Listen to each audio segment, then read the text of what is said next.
السلام علیکم ورحمۃ اللہ وبرکاتہ۔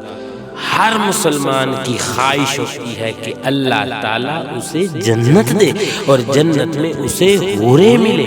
ہر مسلمان کی، ہر انسان کے ذہن میں یہ سوال پیدا ہوتا ہے کہ جنت میں ہم بستری ہوگی، حوروں کے ساتھ جنسی عمل ہوگا، جنسی خواہش پوری ہوگی، جنت میں بیوی سے ہم بستری ہوگی یا حوروں سے۔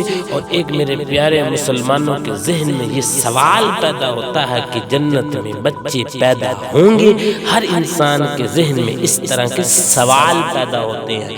حضور اکرم صلی اللہ علیہ وآلہ وسلم نے فرمایا کہ سب سے ادنا جنتی کو 80,000 خادم اور 72 حوریں دی جائیں گی۔ آپ صلی اللہ علیہ وآلہ وسلم نے فرمایا اگر کوئی جنتی حور زمین کی طرف جھانکے گی تو اوپر سے لے کر زمین تک روشنی پھیل جائے گی اور فضا خوشبو سے معطر ہو جائے گی۔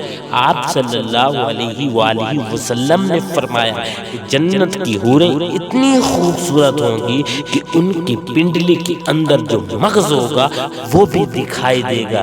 جو آپ کے ذہنوں میں یہ سوال پیدا ہوتا ہے کہ جنت میں جنسی عمل ہوگا یا نہیں، جو انسان، جو مسلمان دنیا میں اپنی نفسانی اور جنسی خواہش کو اللہ کے ڈر سے قابو میں رکھے گا، کنٹرول کرے گا، کوئی بھی گناہ نہیں کرے گا، جنسی اور نفسانی خواہش کو قابو میں رکھے گا، اسے جنت میں ہر جنسی خواہش، ہر نفسانی خواہش کو پورا کر سکتا ہے۔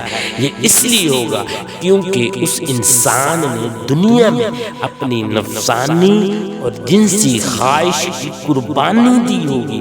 جس طرح ابو ہریرہ رضی اللہ تعالی عنہ سے روایت ہے کہ نبی کریم صلی اللہ علیہ وآلہ وسلم نے فرمایا، جب نبی کریم صلی اللہ علیہ وآلہ وسلم سے پوچھا گیا کہ اہل جنت جنت میں اپنی بیویوں سے جمع ہم بستری کریں گے، تو نبی کریم صلی اللہ علیہ وآلہ وسلم نے فرمایا مجھے قسم ہے اس ذات کی جس کی قبضے قدرت میں میری جان ہے، اور فرمایا کہ ایسے اعضائے تناسل کے ساتھ بھتی کریں گے جس میں فطور نہ ہوگا، اور عورت ایسی شرمگاہ ہوگی جو رکاوٹ نہ ڈالے گی، اور ایسی شہوت ہوگی جو کبھی ختم نہ ہوگی۔ جس طرح دنیا میں ہوتا ہے کہ شہوت ختم ہو جاتی ہے، لیکن جنت میں شہوت ختم نہ ہوگی۔ اور اگر جنت میں کسی جنتی کی خواہش ہو کہ اولاد چاہیے، اولاد کی اگر اس کو خواہش ہوگی تو اللہ تعالیٰ اس کو ایک ہی دن میں جوڑا عطا کر دے گا۔